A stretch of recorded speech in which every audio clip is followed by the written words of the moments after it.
Children were terrified of coming up these stairs, especially at night time when it was pitch dark. So if they were at the bottom of the stairs and their parents were up the top, they'd shout up for their mother or father, who would then set fire to a bit of newspaper. They'd dip it in paraffin, light it on fire, and then drop it down to illuminate the staircase so the children could run up while it was briefly illuminated. And they'd bash their way up as loudly as possible to get the mice and rats out of their way as they went.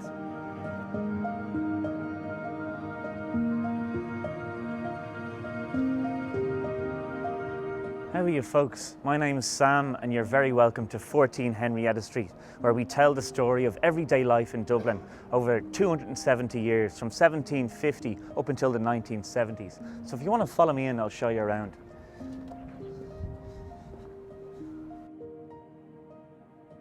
So folks, we're in the Piano Nobile now, which is basically the best room in the house.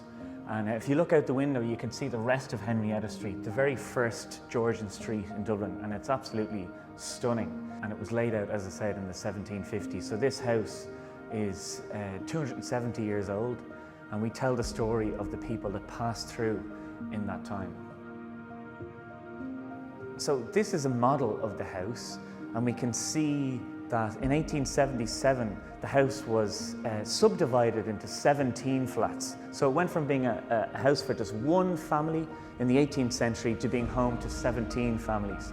And by 1911 there were actually 100 people living in this house. So this was the very first person to live in this house. His name is a bit of a mouthful. General Richard, Lord Viscount Molesworth of Swords. And he was the Commander-in-Chief of the British Army in Ireland. So he lived in this house, and also on the street you had archbishops, parliamentarians, politicians, the creme de la creme of Anglo-Irish high society. And over here we have Lady Mary Jenny Usher, who was Richard's wife. And they got married, he was 61 and she was 15.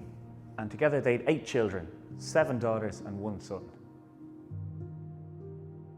So in Georgian times, pregnant women were subjected to something called confinement, where they were basically locked in a bedroom for a month in the lead up to giving birth, and then in the month immediately afterwards. The windows and doors would be shut, and they'd even stop up the keyholes to keep out bad air that they thought could, kill. An awful lot of people in Dublin are born in what is called the Rotunda Hospital, which was set up by a chap called Bartholomew Moss. And we're lucky enough to have Bartholomew Moss's bed here in the museum. It's this beautiful 4-poster bed. Moss was obsessed with childbirth because his own wife and child unfortunately died in childbirth. So he was determined to make life better for the mothers and children of Dublin. So he set up the first purpose-built maternity hospital in the world, which is the Rotunda Hospital today. And if you look here, you can see Bartholomew Moss's family crest. It's a griffin, which is a mythical bird with the head of an eagle and the body of a lion. And down here, you can see the lion's paws. And the original Rotunda Hospital would have had 40 beds like this, 44 poster beds. So no matter whether you were rich or poor, it gave birth in a lovely 4-poster bed like this. We commissioned a famous Dublin poet called Paula Meehan, and she was inspired by this room to write a poem called This Bed, This Raft on Stormy Seas. And we're actually going to project it onto the bed now, as you can see. So we're in the corridor now, the back stairs, if you will, and you can see the classic tenement colours of Reckitt's blue and red rattle. So your Reckitt's blue contained a distemper that was thought to help prevent the spread of disease, and the red rattle contained a fungicide that was thought to fight against wet rot and dry rot and the like of that. But we don't think these were actually particularly effective. This house was home to 100 people in 1911, so you have to imagine a massive volume of people traffic going up and down these stairs. These spindles, by the time Dublin City Council took over the building, there was only 3 of them left, which speaks a lot to the fuel poverty that people would have experienced here. You have to imagine as well the smells of the tenements. You would have had, the like of cabbage, potatoes, offal, the cheapest cuts of meat, liver, kidneys wafting up in these spaces. And of course, that there up on the landing was the only toilet for the entire building. Children were coming up these stairs, especially at night time when it was pitch dark. The bottom of the stairs and their parents were up the top. They'd shout up for their mother or father, who would then set fire to a bit of newspaper. They'd dip it in paraffin, light it on fire, and then drop it down to illuminate the staircase so the children could run up while it was briefly illuminated. And they'd bash their way up as loudly as possible to get the mice and rats out of their way as they went.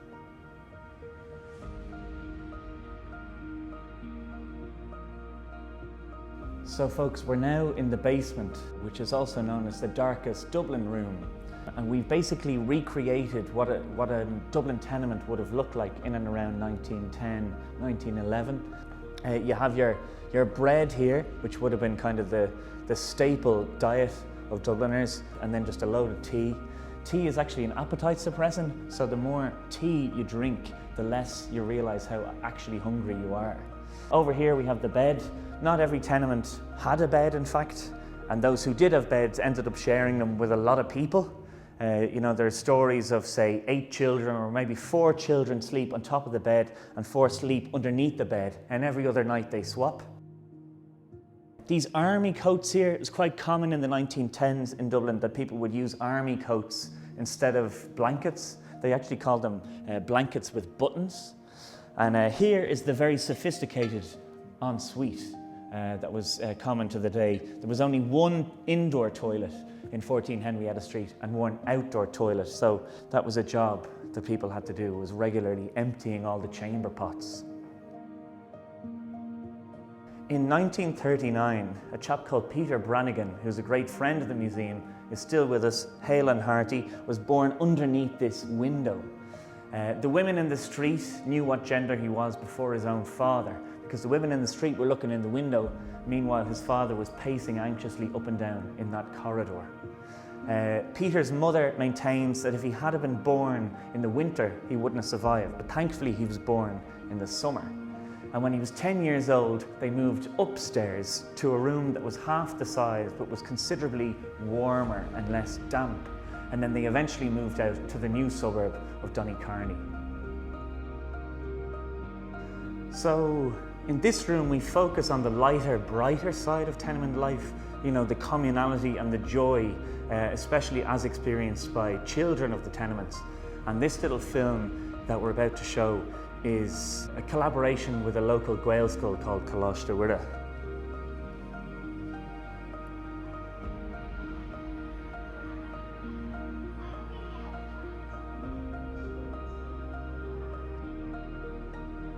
So this is kind of your classic Crumlin or Kimmage house from the 1950s, and a lot of tenement dwellers would have moved out to these houses. And obviously from an accommodation point of view, there were huge improvement on the tenements. But on the other hand, people felt a bit cut off from their friends and family in a lot of ways. And there's a lot of funny stories as well relating to the culture shock of the change. Like Kathleen Behan, for example, mother of Brendan Behan, author and playwright. When she went to pay her first month's rent, she said to the rent man, "The woman living upstairs is very rude. I'm calling her, and she never answers me." And it was only then that she realised that the upstairs was also part of her house and not a separate flat. Or people, you know, genuinely couldn't afford to furnish all the house in one go. So they'd live in one room to begin with, and then they might expand into the second room and then the third over time as they saved enough to buy the furniture. If you look out the window, you can see Henrietta House, which was built in 1937 by the Dublin Corporation housing architect Herbert Sims. And there's beautiful flats like this all over the city centre, and they were built in tandem with, say, the Crumlin scheme of houses. And they're still in great nick, 80 years on from when they were originally built. And this garden here that we can see, originally in Georgian times, the garden ran all the way down to the far wall. And there was actually tunnels underneath the garden so that the people living in the house, when they looked out upon the splendour of their gardens, they didn't upset themselves looking at the servants. Probably the most special thing is our final room that I'm about to show you now, and I won't say any more, I'll let the room speak for itself.